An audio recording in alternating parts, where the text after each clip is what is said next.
Welcome to the Making of a Nation, American History in VOA Special English. A new leader stood before the American people on March 4th, 1913. He was Woodrow Wilson, the 28th President of the United States. Wilson belonged to the Democratic Party. He was progressive in his belief that government should take an active part in efforts for social reforms. This week in our series, Kay Gallant and Harry Monroe begin the story of Wilson's presidency.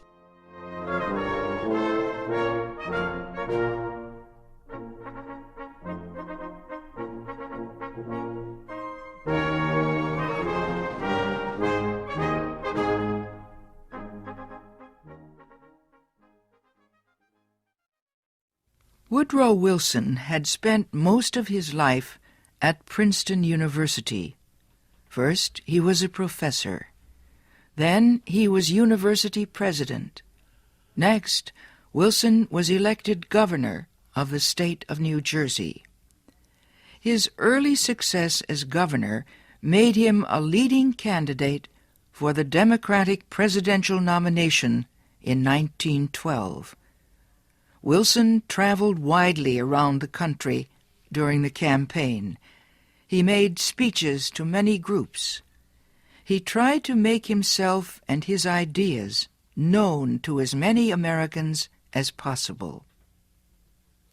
Wilson called his program the New Freedom. One of his campaign promises was to fight for better conditions for America's small business owners. Such proposals helped him win the Democratic nomination for president.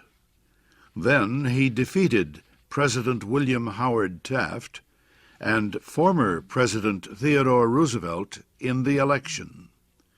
Woodrow Wilson, the former president of a university, had become the president of a nation. The largest crowd in Washington, D.C.'s history welcomed Wilson outside the Capitol building on the day of his inauguration. He called on the American people to join him in making the country a better place. "Our duty," Wilson said, "is to correct the evil without hurting the good. I call all honest men, all patriotic, all forward-looking men to my side."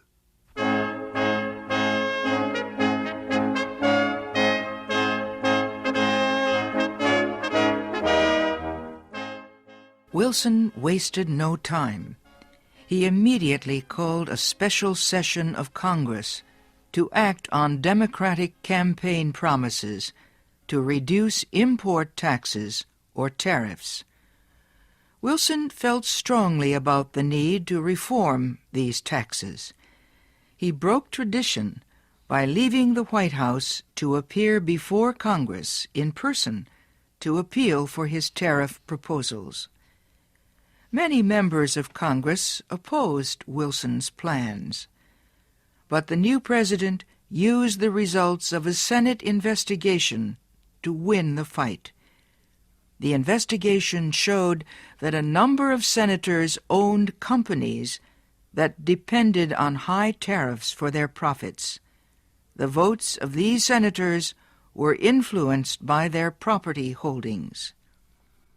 Public knowledge of the situation forced many of them to give up their holdings and stop resisting tariff reform.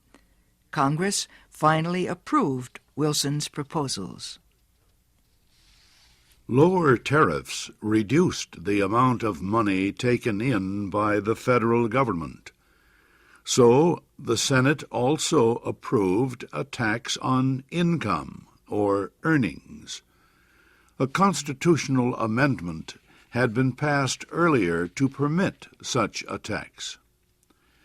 President Wilson and the Democratic Party were pleased with the new tariff and income tax bills. But they were far from finished. Next, they turned their efforts to reform of the banking industry. For several years, many people had recognized the need for changes in the banking system. The old system of uncontrolled private banks had developed years earlier, before the United States became a major industrial nation. Many people agreed that a more modern system was needed, but they could not agree on details. President Wilson said control of the nation's wealth was held by too few men. He noted a report that said just 2 men controlled 10% of the total wealth of the United States. Wilson said the nation needed a money supply that could be increased or reduced when necessary to correct economic conditions. He said a method was needed to let banks help each other during economic emergencies. And, he said, laws were needed to prevent a few wealthy men from using the economic resources of the country for their own purposes. Finally, Wilson said the control of this system of banking must be public, not private. It must belong to the government itself.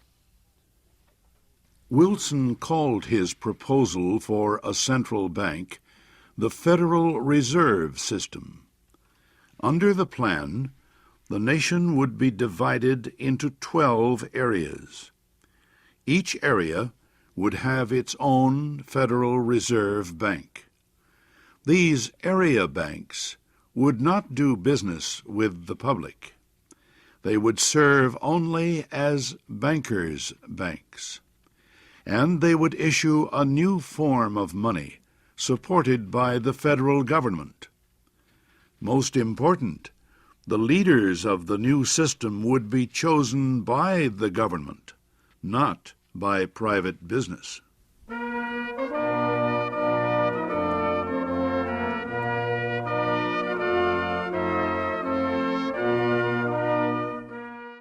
Bankers, business leaders, and their representatives in Congress sharply criticized President Wilson's proposals.